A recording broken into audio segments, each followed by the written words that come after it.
साथियों नमस्कार। प्रभात एजुकेशन के ऑनलाइन प्लेटफॉर्म पर आपका स्वागत है। देखिए साथियों, अभी जो एग्ज़ाम हुई है, रीट के एग्ज़ाम मान लीजिए या और कोई भी एग्ज़ाम मान लीजिए, उसको देने के बाद बच्चों के बहुत सारे सवाल मन में आ रहे थे और उन्होंने मुझे कमेंट करा। तो साथियों, आप इस वीडियो को शुरू से अंत तक ज़रूर देखना। इस वीडियो को देखने के बाद आप ये मानना कि आपका जो माइंड है वो एकदम खुल जाएगा, है ना। तो देखते हैं क्या। देखिए देखिए साथियों, एक तो सबसे जो पे आ रहा है सवाल वो है, सर पेपर खराब हो गया, पेपर खराब हो गया सर, अब क्या करें। मुझे सर कम से कम 4-5 प्रश्न ऐसे थे जो मुझे आते थे, फिर भी मेरे गलत हो गए, है ना। मैं पेपर को सही तरीके से हैंडल ही नहीं कर पाया। तो ये साथियों, जो आप ये सवाल कर रहे हैं, पेपर खराब हो गया, ये आपके साथ नहीं सबके साथ ही होता है। जो बहुत अच्छी तैयारी के साथ जाते हैं उनके भी 5 से 7 क्वेश्चन ऐसे होते हैं जो होते हैं गलत, या तो मार्कशीट फिल करने में हो जाते हैं या पेपर को पढ़ने में हो जाते हैं, यानी उनकी गड़बड़ जरूर होती है। तो आप इसे घबराएं नहीं। और साथियों, पेपर खराब हो गया, अब उस पेपर को के बारे में सोचने से क्या फायदा है, मुझे ये बताओ। वो पेपर हमने दे दिया, आंसर की आ गई, ऑब्जेक्शन मांग लिया, अब थोड़े दिनों में आपको रिजल्ट मिल जाएगा। अब उसको अगर उसके बारे में आप सोचते रहेंगे तो जो हमारा पेपर पीछे खराब तो हो ही गया, और आगे आने वाले पेपर को भी हम खराब कर देंगे। ठीक है साथियों, तो इस पेपर के बारे में ज़्यादा मत सोचो, आगे की रणनीति बनाओ, किसकी एग्जाम की तैयारी आपको करनी है, उस एग्जाम के बारे में पूरा मानस बना लो और बिल्कुल जी जान से उसके पीछे लग जाओ।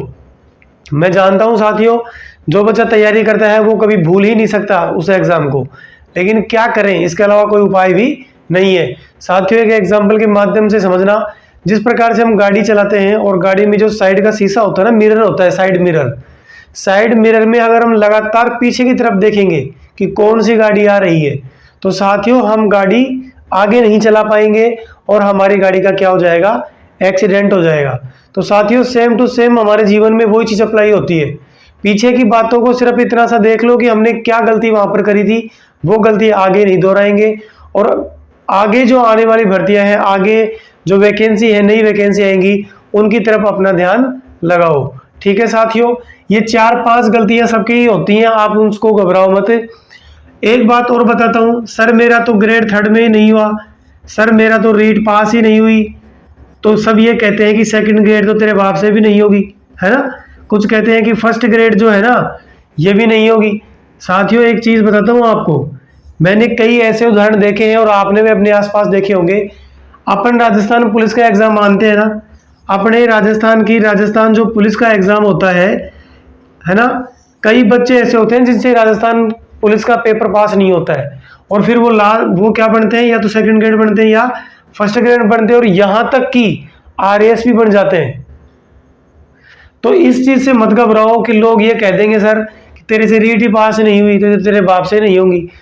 ये जरूरी, जितना हम नीचे की तरफ जाएंगे ना, सिलेबस बढ़ता जाता है, कंपटीशन भी बढ़ता जाता है, और जितना हम ऊपर की तरफ जाते हैं तो कंपटीशन भी कम होता है। समझ गए, कंपटीशन कम होता है, सिलेक्शन के चांस ज़्यादा होते हैं। तो इस चीज़ को आप दिमाग में नहीं लें कि मेरा इसमें नहीं हुआ तो इसमें भी नहीं होगा। ठीक है साथियों, इन चीज़ों को दिमाग से निकाल देना। आपके आसपास बहुत सारे ऐसे उदाहरण हैं, और ये तो मान के ही चलना आप कि 100% जो चीज़ कोई होती है तो उसमें से 98% तो हमारी क्या होती है, मेहनत होती है। साथियों, बिना मेहनत के तो कोई भी सफलता प्राप्त कर ही नहीं सकता।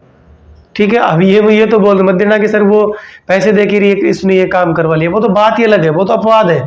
लेकिन मैं मानता हूँ अपन मध्यम वर्गीय परिवार से बिलोंग करते हैं, हम इतने नहीं कर सकते। 98% तो आप अपनी मेहनत ही मानेंगे। ठीक है साथियों, और जो 2% होती है वह आपके लक होते हैं, आपकी किस्मत होती है, जिसे हम किस्मत बोलते हैं। और ये 2% अगर अच्छी हो ना तो ये भी चल जाता है। ठीक है साथियों, तो ये ध्यान रखना, ये दिमाग में से इस चीज को तो निकाल दो और आगे की तरफ ध्यान दो। ठीक है, दूसरी आपकी जो बात थी सर कट ऑफ का डर, अब जो बच्चे एग्जाम दे के आ गए, पेपर भी ठीक ठाक हुआ है, अब उनको डर सता रहा है कि कट ऑफ कितनी जाएगी सर।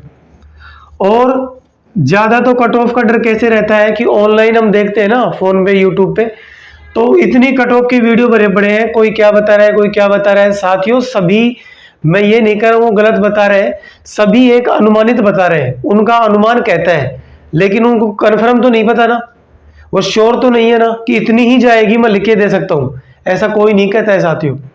ठीक है, ये आप घबराए नहीं, बिल्कुल भी नहीं घबराए, आपको घबराना नहीं है।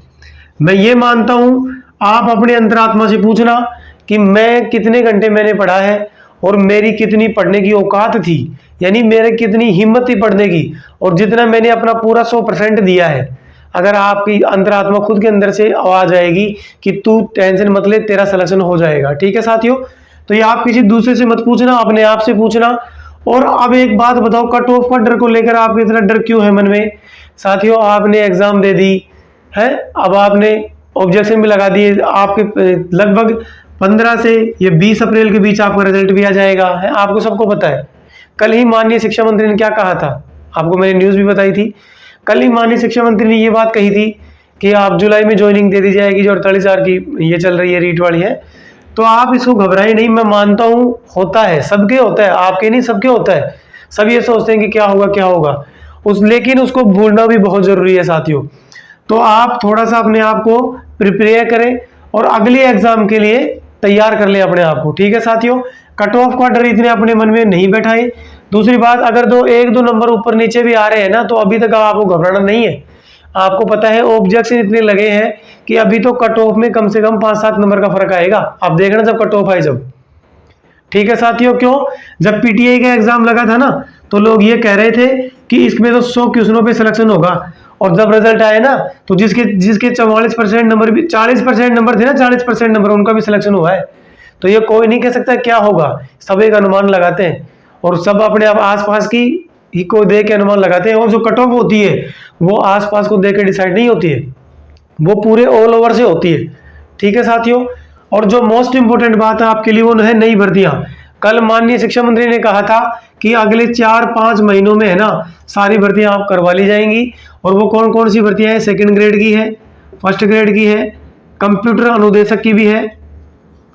ठीक है, और आपके जो इंग्लिश मीडियम स्कूल है ना, अभी ये खुली है, इनमें जो स्टाफ है उनके लिए भी वैकेंसी आएंगी, नई वैकेंसी। ठीक है साथियों, स्पेशल टीचर की भी है, यानी विशेष शिक्षकों की वैकेंसी की बात करी गई है, विशेष शिक्षक। ठीक है साथियों, तो घबराएंगे नहीं बिल्कुल, अपना पूरा ध्यान इस पर से हटा दो, मैं तो यही कहूंगा, और इन पर पूरा फोकस कर लो। जो भी, एक बात फिर बता देता हूं, अलग अलग पे ध्यान मत देना, सिर्फ सबको छोड़कर एक को पकड़ना, और लास्ट तक जब तक सफलता की प्राप्ति नहीं हो जाए उसी के पीछे लगे रहना। आपको मैंने पहले भी बताया है, डीएसएसबी की वैकेंसी तैयार है, केवीएस की वैकेंसी भी थोड़ी देर में देखने को आपको मिल जाएगी, सीटेट की एग्जाम आपकी आने वाली है, और मान के चलना ये गवर्नमेंट है इसी साल के लगभग इसी साल में रीट की पात्रता एग्जाम भी करवाएगी। ठीक है साथियों, तो आप घबराएंगे नहीं, बिल्कुल बिल्कुल चिंता मुक्त होकर अपनी तैयारी करें, और घबराए नहीं कि सफलता नहीं मिलेगी। अपनी देसी भाषा में एक कहावत है कि अपन पहले ही, वो कहते हैं ना, साइकोलॉजिकल चीज भी है, पहले अपन रोते रहते हैं ना, तो फिर लास्ट में रोना ही रहता है। इसलिए रोए नहीं, हंसी खुशी के साथ रहें, घबराए नहीं, बिल्कुल हर्षोल्लास के साथ अपना कार्य करें। और आज के लिए इतना ही। जानकारी अच्छी लगी हो तो चैनल को सब्सक्राइब करना, लाइक करना, कमेंट करना, शेयर करना। आज के लिए इतना ही। थैंक यू, धन्यवाद।